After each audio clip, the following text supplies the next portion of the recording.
I got home on Friday and looked forward to the weekend. My wife greeted me differently, not with her usual smile, but looking fidgety and somewhat determined. Something seemed off. I greeted her and asked about the children, stating that it was Friday and they should be home. He informed me that the children would be with their mother until Monday and said with an urgency in his voice that he needed to speak to me. He asked me to say something and admitted that it might be difficult for me to understand. He assured me that it was not a negative thing, but it can be difficult to understand at first. He tried to understand whether he loved me or not. I tried to understand, and he thanked me, saying that this had been on his mind for a long time, and it might sound crazy or weird at first. Then he revealed his desire to fornicate with others, and despite my initial laughter, he conveyed seriousness. I asked him if he would break up with him, but he assured me that he loves me and will never leave me. He felt this was what he had to do. Anger replaced my initial shock when he explained that he wanted to explore our marriage. I expressed that I do not understand and do not agree with such a decision. He insisted on doing it whether I liked it or not, making it clear that he had never cheated on me and had no intention of doing so. He assured me that he had promised to take precautions and not refuse anything in our bed. But I wasn't fully engaged in the conversation, and he saw that my thoughts were wandering. He insisted that it had nothing to do with us and made it clear that it was a personal need that he was forcing himself to satisfy. Despite his pause, I remained motionless and unresponsive. I just looked like I was catatonic. My wife of 17 years had just dumped me and was expecting her to really like me, or at least tolerate me. I didn't, and I never would, never. Veronica, my wife, said she needed this change, explaining that life was coming to a stage where she needed it. She shared her story of being a virgin when we got married and how she never knew another man. He emphasized his desire to explore and understand lovemaking, discovering that it was more about the physical side of love than me. I stared speechless. It was very upsetting that my wife wanted not just one man, but other men. What surprised me the most was that he expected me to be fine. Veronica urged me to say something, but I couldn't find the words. Instead, I got up and went up to our bedroom. Now that meant nothing to me. I felt sick and broken spiritually, and my body had no sensation. I was afraid. In a remarkably short time, maybe 15 minutes or less, he was able to destroy our marriage. I sat on the bed, or rather tried to think. I knew I had to leave the house and stay away from my wife, who was in danger of betraying me, and she was determined to continue regardless of my feelings. I was a marathon runner in college. A run or a long walk helped clear my mind. I decided to walk, to go a long way. I got out of the suit and changed into comfortable jeans, a Henley shirt, and $1,200 shoes. Grabbing my purse, cap, and sunglasses, I headed down the stairs. Veronica sat in the same spot where she revealed her intention to investigate intimate encounters with other men. I stared at him for a while. Once again, he felt like a stranger to me. Looking back at him, my hand on the door, I asked who he was. I turned around and slammed the door. His words were drowned out as I hurried forward and slammed the door shut. I passed a neighbor's house, and he invited me to come back and talk. He held on and ran with me until he ran out of breath. He continued to beg, saying he needed to talk, and he loved me. He assured me that he didn't do it to hurt me, and emphasized that we still have it. He confessed his love and asked me to come back. Finally, he gave in. I think he fell on the sidewalk, but I didn't look back to confirm. I couldn't look at him. He couldn't keep up with my pace. I had yet to finish a marathon in under 3 hours. Soon I was 2 blocks away, and he was nowhere to be seen. Turning the corner, I sped up, and I called it that. I went on a cruise. I could keep up this pace indefinitely, maybe. We met in college. He was handing out cups of water to the 10K participants. I won this race. Later, I joked that I won with him because I ran to find him before he got lost. I caught him just in time before he disappeared into the crowd of spectators. We hit it off right away. He worked as secretary to the dean of the business school. Although he didn't graduate from college, he landed a great job thanks to his attention to detail and excellent written communication skills. I was a graduate student at the time, studying electronics and computer science. We dated for 6 months before we committed adultery, and it was wonderful. Despite being a girl, she was very good at intimacy, and he really liked her. He wasn't with me at the time, but he was naturally enthusiastic. There were signs. He never fully accepted it. We got married a few months after graduation and 14 months after our first date. I was 26 years old and Ronnie was 27 years older. Yes, I repeat, she was still a virgin at the age of 27, Callie and John Jr. As we reached our 9th and 10th years of marriage, we flourished. Ronnie continued as the dean's secretary, and I worked as a computer systems engineer for Peters Limited, a state-of-the-art military research and development company.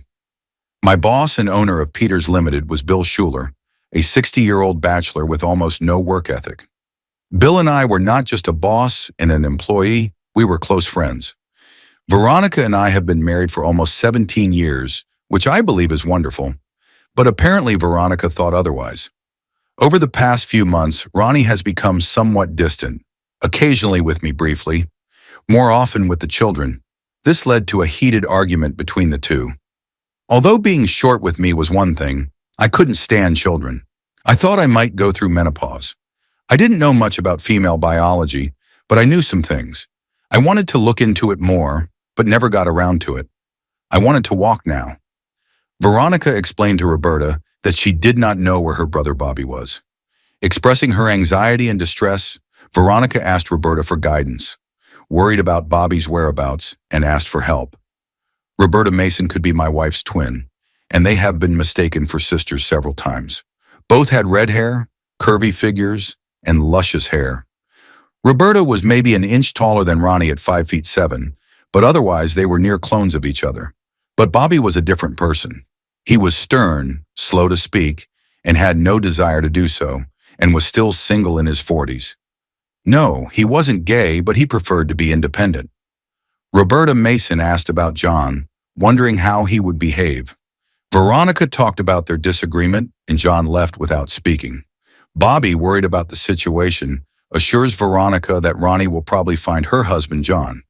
However, Bobby wanted to know the details of their argument, to which Veronica bluntly replied that it was nothing personal and something John should have left. Psychologist Roberta commented on the situation, saying that when she found John, she wanted to know more. He hinted sarcastically that he had waited too long to call Veronica. Despite their good relationship, Roberta always felt that Veronica was a bit of a ditz. Roberta then inquired in detail about John's departure, including where he was going, if he had taken clothes, a coat, or a car. Veronica reported John walking east toward Baxter, wearing a green t-shirt, jeans, and a Cubs baseball cap. He recalled that he was concerned about the cold weather and did not bring a coat or a car. Roberta recognized the urgency of the situation and told Veronica to stay home and work the phone in case John called. He assured Veronica that he had a cell phone and would let him know when he was looking for John. The road was icy, so Roberta Mason was driving at the speed limit. 10 miles outside the city, his camera rang for him to answer. He decided to leave immediately before hanging himself, telling John that he was at Baxter and worried. In Baxter, a small town of 150 residents, John found himself isolated, enjoying a hot meal and warmth in his cell. The steel door at the end of the hall swung open, and though John couldn't see who was coming, footsteps indicated that someone was approaching. As the only prisoner, he had to be. When they arrived, Roberta asked John if he was proud of her. He asked if she had called Veronica, and Roberta confirmed finding out that he was on the way he was looking for. She worried about his affairs, pointing out that he had small children and a worried wife at home. John sneered that the kids might be worried, but Veronica wouldn't be.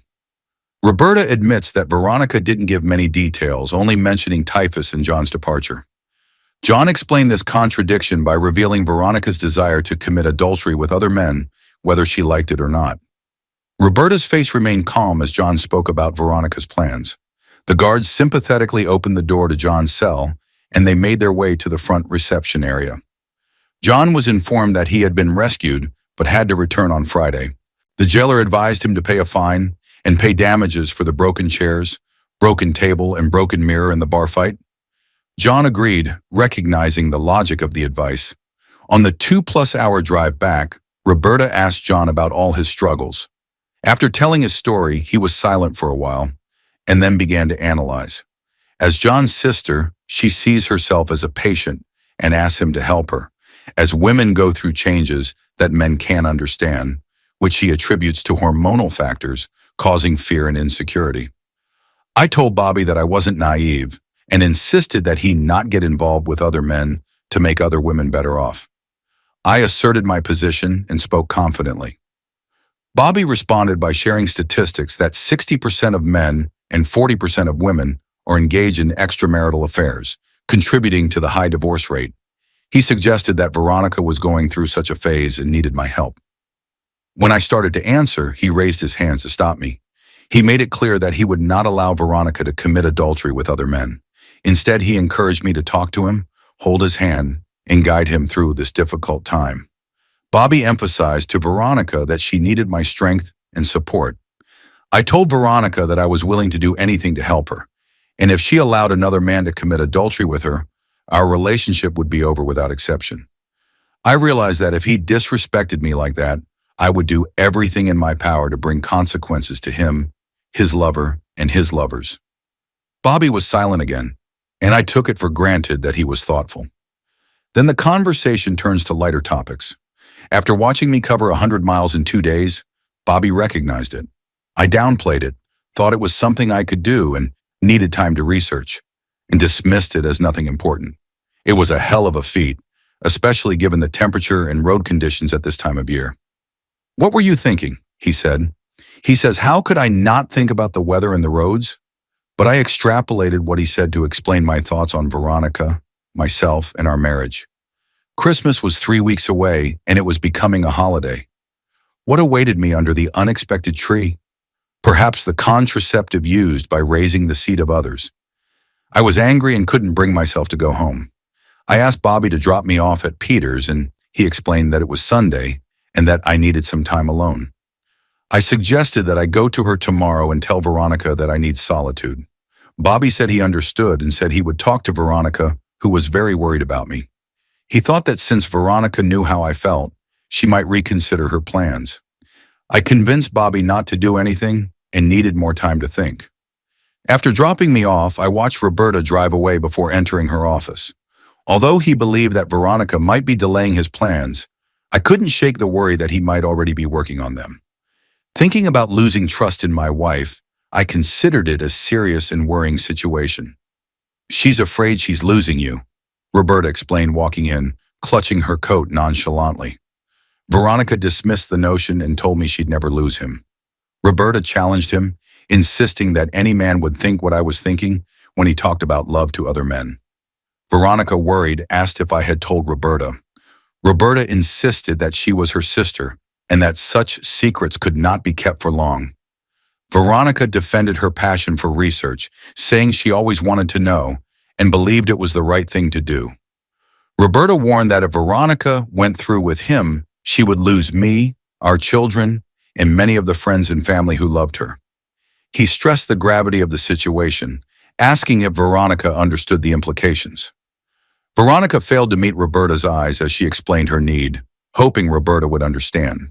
She revealed that she had been eating for a long time and was unsure if she could help herself. Veronica insisted that John had always understood her and she needed to do it again. She admitted that she couldn't live without him, but she wasn't sure she could stop herself from dealing with another person of her own accord. Revealing the real dangers of open cheating, Veronica admits that it's hard to resist the overwhelming feeling and neediness inside her. Roberta, in response, shared her perspective by saying that she can relate to such strong feelings. She explained that although she likes men and is not gay, she chooses not to marry because she cannot commit to one man. He warned Veronica of the potential consequences of her offer, stressing that she risked losing everything if she didn't clean up her act soon. Veronica could tell Roberta was right, and she started to cry. Roberta comforted her and assured her that everything would be fine. He offered to stay the night with Veronica and promised to be there when John returned the next day. Roberta thanked Veronica for her kindness and advised her to give up the idea of being with other men. She stressed the importance of reassuring her husband that there was nothing to be afraid of, which she admitted was a difficult task. Veronica nodded, allowing herself a small smile, but Roberta missed the slight widening of her eyes in response to the last words. Realizing that getting her husband's permission was unrealistic, Veronica made a decision. either to abandon her plans altogether or to convince her husband otherwise. It was two different choices, but his preference was to take her back because his love for her remained undeniably true. For the first time since her sudden departure, Veronica felt a sense of clarity. There were answers. He would soon find out. The next morning I woke up on the office couch feeling a little stiff. Long walks and less than ideal sleeping conditions took their toll. Although I was used to marathon distances for a while, military-style endurance was rare for me, especially in the last decade. Still, I was a little proud that I hadn't lost my touch. Not yet. I stopped in front of Callie and John's house a little after 10 a.m., would be at school. Veronica hugged me tightly and opened the door. When he returned, his relief was palpable. My wife expressed her defeat and assured me that she was no longer worried and told me to forget what she had said earlier. He admits he's stupid and remembers talking to Bobby, who helped him figure it out. I was careful. My suspicions lingered as he seemed to drop something he had refused to talk about days before. I saved his words, hoping he meant it. When I entered the kitchen, I saw Bobby sitting at the table drinking tea. I greeted him and asked if he was there to corroborate my wife's story. Bobby confirmed that they talked a lot and we hoped we could get through the situation, calling it a dumb woman's trip. Despite the reassurance, something felt off, and I found myself in a very difficult position, not trusting my wife. I nodded, ignoring Bobby's understanding. He had never witnessed or heard anything like Veronica's Friday conflict. Over the next few days, Veronica tried hard to convince me. I almost started to buy into Bobby's explanation of the mute woman's journey. Then came Thursday, with a strange phone call with background noises.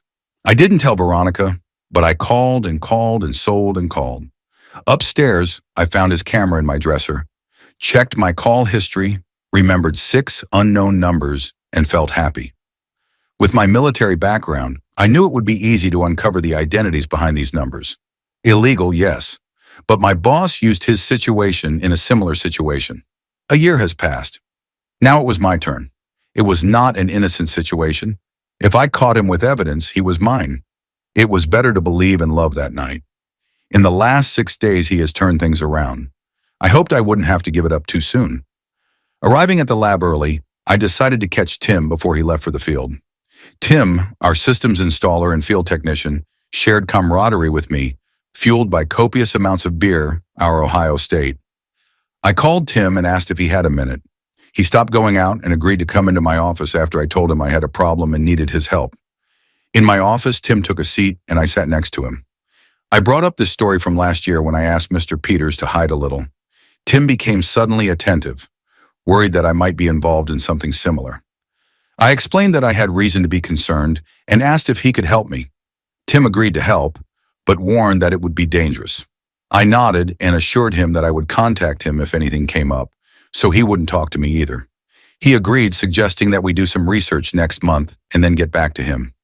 I gave him a couple of phone numbers pulled from my wife's camera, saying that I didn't know them and that it might be nothing, but it might also be important. Tim agreed that it was a good place to start and noted that it wasn't illegal if my name was on the account, which I confirmed. Reflecting on my wife's actions, I realized that she underestimated my technological skills and connections in the field. If he was going to cheat, he had very little chance of getting away unless he could completely dispel my suspicions. It seemed like a risky strategy, perhaps his only option. Life is full of children. Happy Veronica and I lived happily ever after.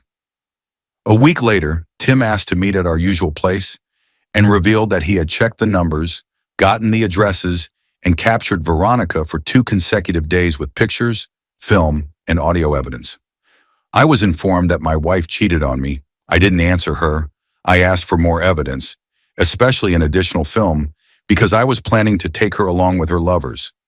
Tim expresses concern and suggests that Veronica do something brutal, but I assure her that I will not use the evidence gathered in court and that I have other goals. Tim, enjoying the espionage aspect, agrees to get more evidence. 3 weeks later, armed with extensive information about the individuals involved, I was amazed at the depth of Tim's research. Now it was a matter of choosing the right time and place of battle. I needed to talk to Bobby, and we looked at the evidence gathered in his office. My sister expressed disbelief and anger, admitting that Veronica had even cheated on her. Reflecting on this situation, I shared my feelings of being cheated and the frustration of sometimes getting seconds. Bobby advised me to avoid revenge, stressing that he would eat it later and that our children would ultimately make the decision between the two of us. Despite the mental agony, I recognized his wisdom and decided to take revenge on Veronica. However, I thought about taking revenge on her lovers, believing that if done right, it would never become popular. So she had 5 lovers instead of 6. The extension number I received was a mistaken call to his cell. 4 of his relatives were married, all with minor children. Both were individuals who would put their careers at considerable risk with minimal effort.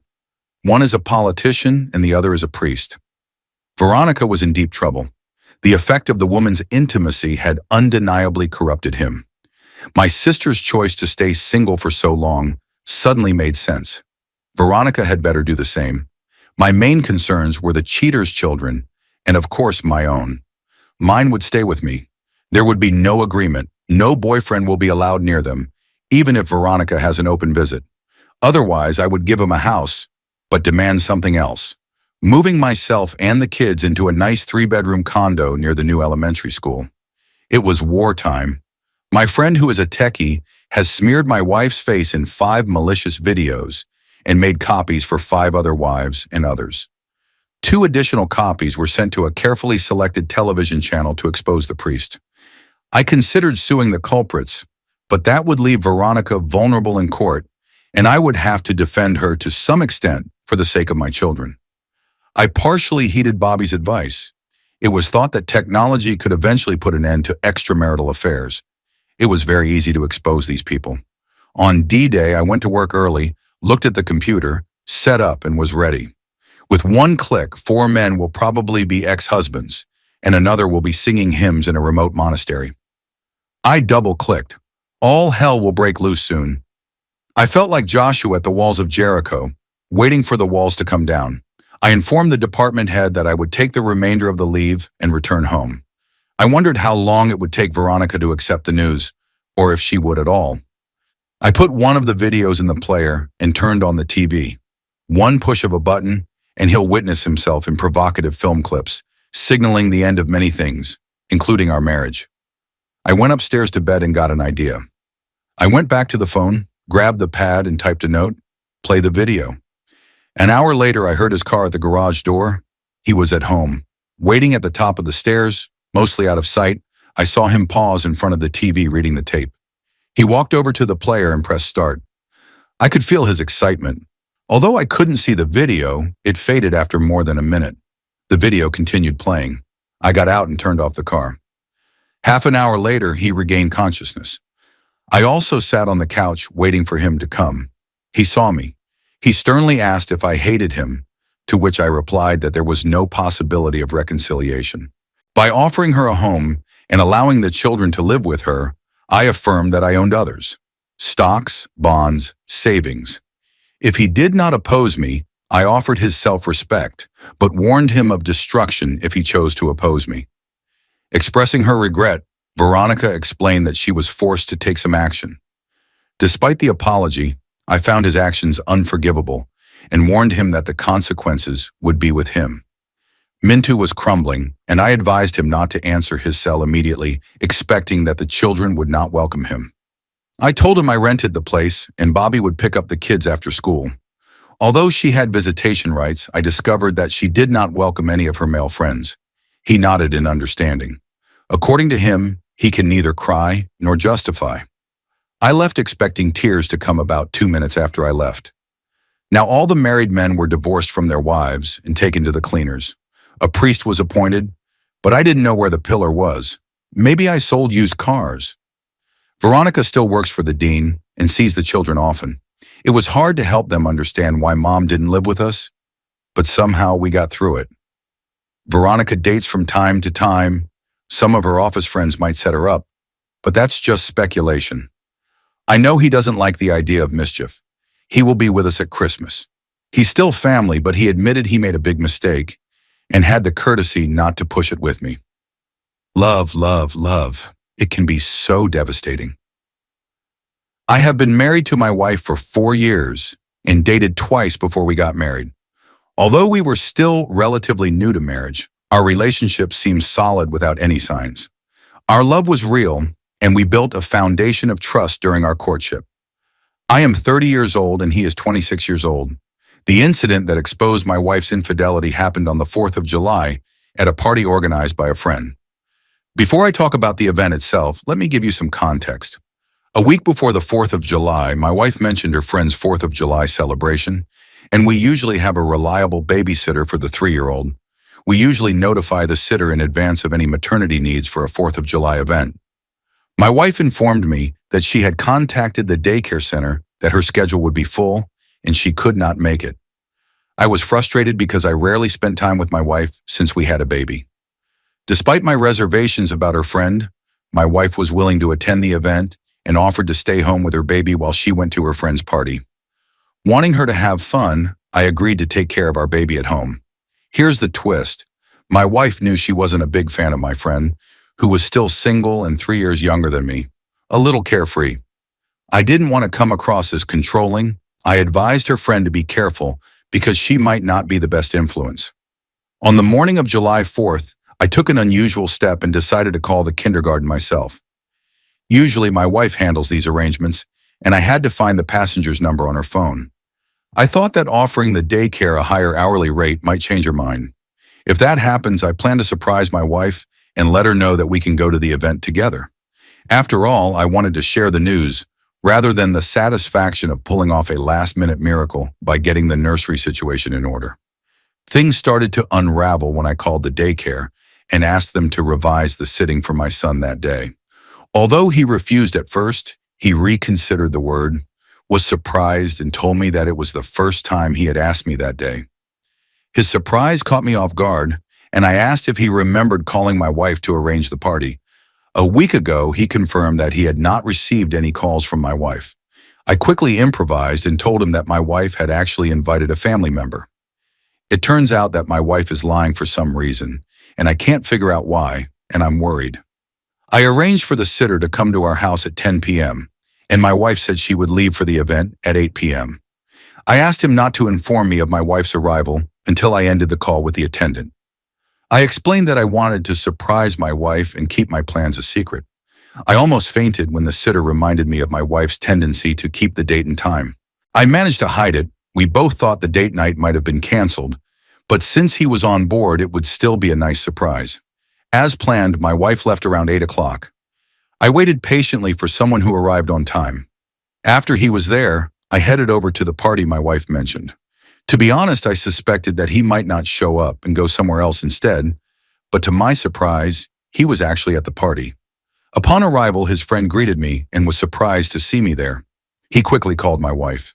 To say he was shocked is an understatement. His reaction was one of complete disbelief. It had been about 3 hours since my wife left home, but she already seemed very drunk. His eyes were bloodshot and his reception of me was cold. She asked why I was there and who was taking care of our baby. I kept her under control at daycare, assuring her that she had nothing to worry about. I wanted us to enjoy the fireworks together in the evening. Yesterday, on average, there were maybe 15 or 20 people, and the sex ratio was significant, with more boys than girls, 2-to-1. We were able to get past the awkward initial connection, but that still didn't explain why my wife was cheating. The event revolved around game night to play truth or dare. I overheard one of the guys suggesting that he get back into the game. I took the time to catch up on what I had missed and joined a group of friends who talked a lot over their drinks. During the meeting, my wife's behavior became agitated and uncomfortable, and she said she wanted to leave and go home. His sudden request to leave raised a red flag for me, and it definitely indicated that he was hiding something. I assured her that we would go home, but I still tried some drinks when I got there.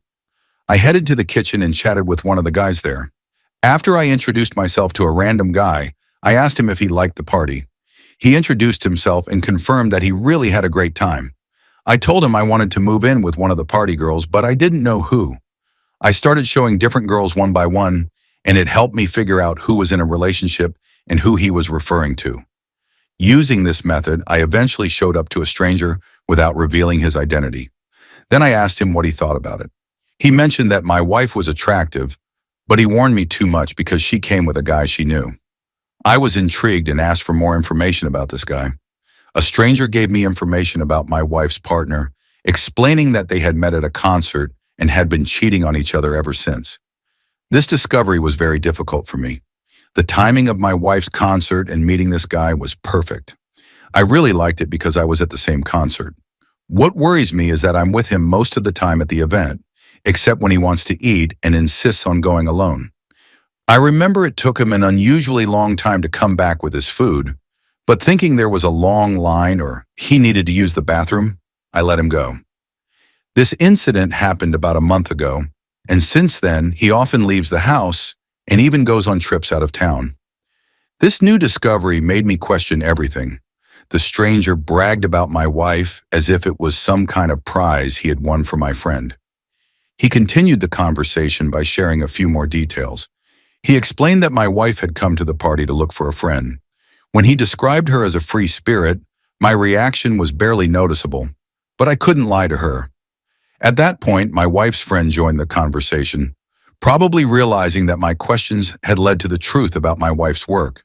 But it was too late, and I could tell it was part of the trick. I excused myself from talking, but I asked my wife's friend where my wife was. He suggested checking the patio, and I found my wife talking to the guy.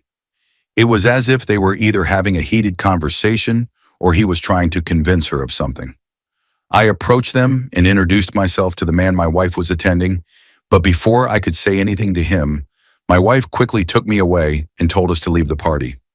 I angrily shook his hand and told him to leave because I wanted to talk to this man.